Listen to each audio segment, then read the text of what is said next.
Hi, so in this video I'm going to show you how the human hair looks like under a microscope. So first of all, a very quick lesson on how the human hair actually grows. So suppose this is the top of your head, and at your scalp there are like over 100,000 hairs coming out of it.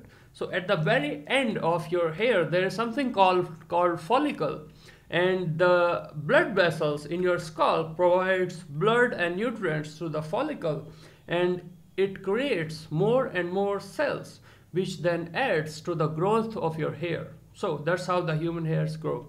Now let's see how it looks like under a microscope.